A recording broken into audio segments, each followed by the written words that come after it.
बिस्मिल्लाहिर्रहमानिर्रहीम, अस्सलाम वालेकुम। हकीकत टीवी साइंस एंड हेल्थ में खुश आमदीद। ईरान और अमेरिका के दरमियान अब जंग तो चूंकि रिज्यूम हो चुकी हुई है, तो इस सारी सूरत हाल के अंदर अब सबसे बड़ा खतरा ये पैदा हुआ है कि जब से आयतुल्लाह अली खामनाई का जनाजा देखा है, अमरीकियों के सारे प्लान पर पानी फिर गया है कि रिजीम चेंज तो अंदर से होने से रहा। अब एक ही प्लान बचा है कि ईरान में फौज उतारी जाए। लेकिन अब स्नेरियो क्या है?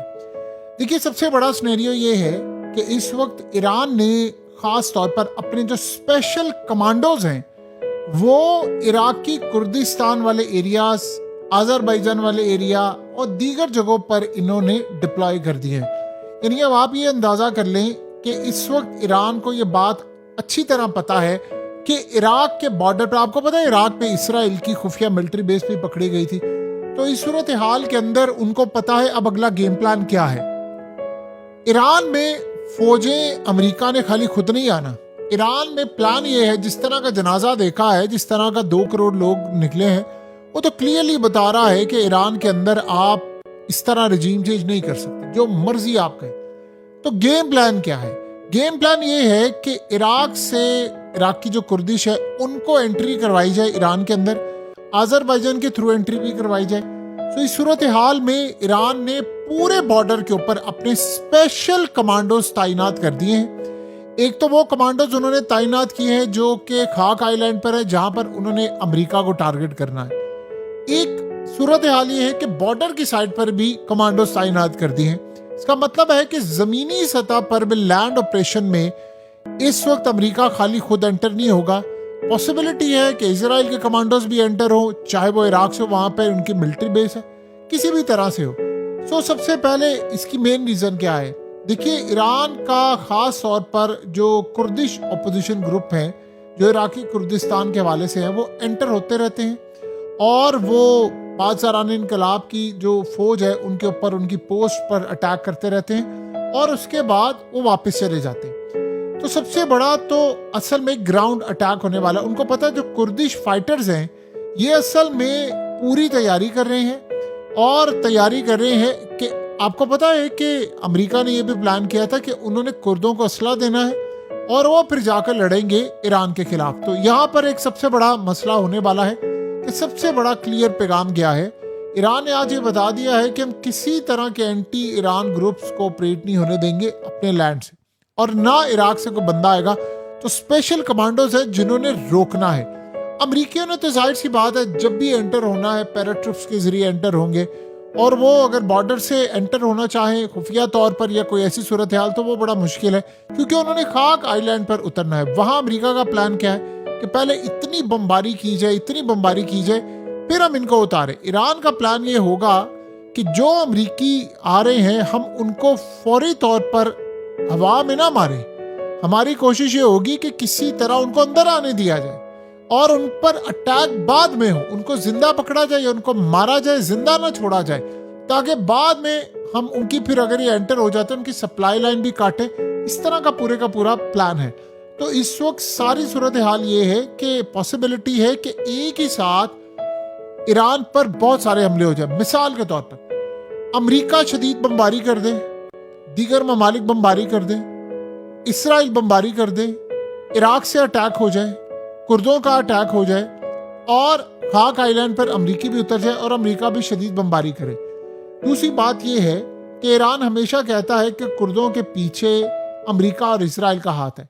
तो वो बड़ा क्लियर आज पैगाम गया है कि अगर कुर्दों के भेस में अमरीकी फौजी घुसे, क्योंकि दाइश पर भी वो इल्जाम लगा चुके हैं कि हमेशा से अमरीकी और इसराइली उसमें शामिल होते हैं, तो उनके ऊपर भी इल्जाम लग चुका। अगर ये सूरत हाल पैदा होती है तो ये बड़ा तबाहकुन मामला है। सो देखिए, खासतौर पर इराक के बॉर्डर वाली जो साइड है वहां से कुर्दों को इंगेज करना ईरान की मजबूरी है।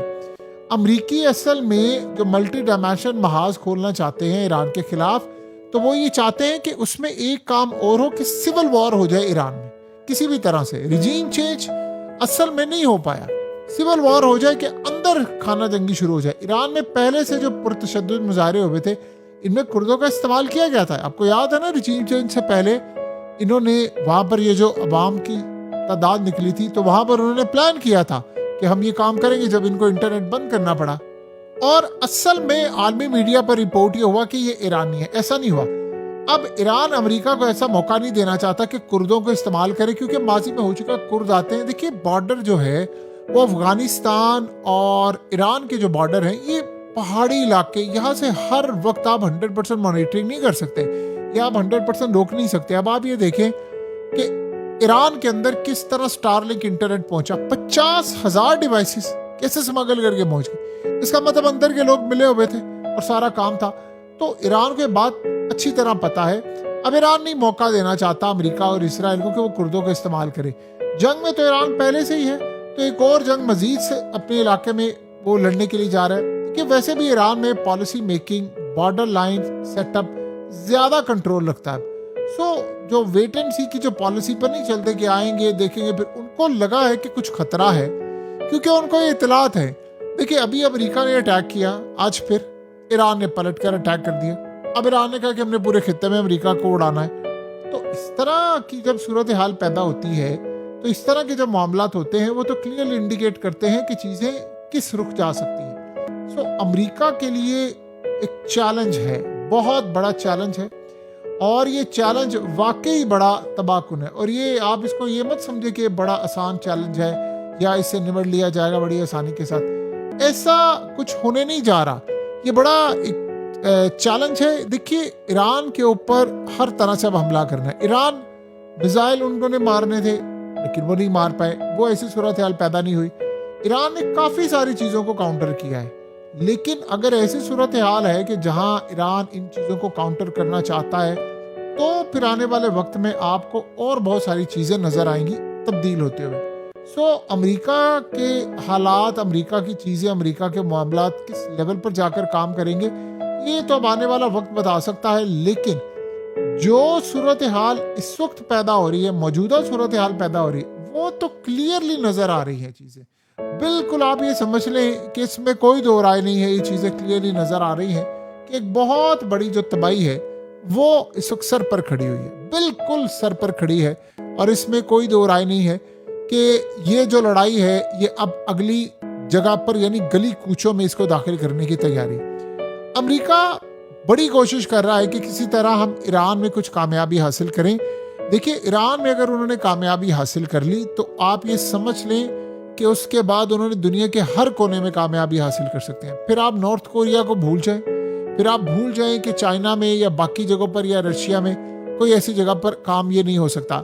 आपको पता है कि आज एक ब्रिज उड़ाया है अमेरिका ने, और वो जो ब्रिज था वो बेसिकली इस्तेमाल होता था रशिया और चाइना को सामान भेजने। इन्होंने वो ब्रिज उड़ा दिया, तो इसका मतलब है डायरेक्टली आपकी लड़ाई जो है वो चाइना और रशिया के साथ भी है। तो आप क्लियरली ये चीज समझ लें कि वो जो लड़ाई है वो चाइना और रशिया के साथ मुकम्मल तौर पर हो रही है। ये यहाँ मामला रुकने नहीं वाला। अमेरिका को ये बात मालूम है अच्छी तरह, उनको पता है ये सारे का सारा मामला हो रहा है और ये होकर रहेगा। लेकिन क्या हम इस सारी सूरत हाल को इसी तरह जाने दें कि जी नहीं आने वाले वक्त में चीजें बेहतर हो जाएंगी, मामला बेहतर हो जाएंगे?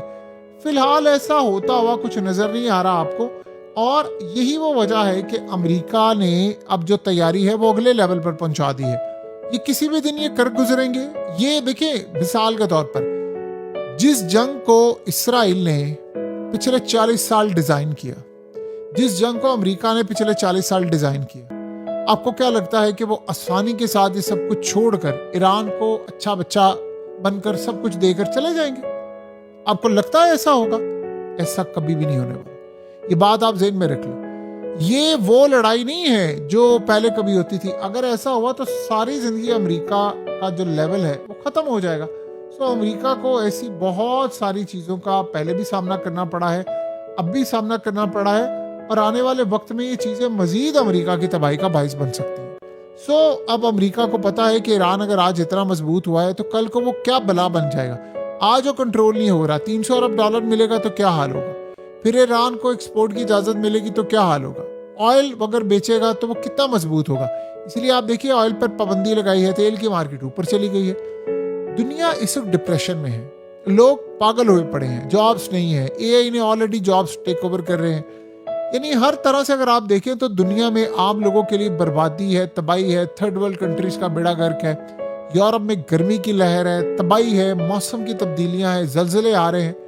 दुनिया रहने के काबिल नहीं है। आप जो मर्जी समझे, ये वर्ल्ड अब रहने के काबिल नहीं है और ये एक रियलिटी है। और इस रियलिटी को हम जितना अच्छी तरह समझ लें, हम सब के लिए उतना बेहतर है।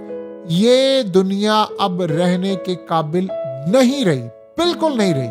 और कोई ऐसी सूरत हाल अगर समझता है कि जी हो जाए, तो उसके लिए फिर आने वाले वक्त में मजीद तबाही का सामान उसको खुद नजर आएगा।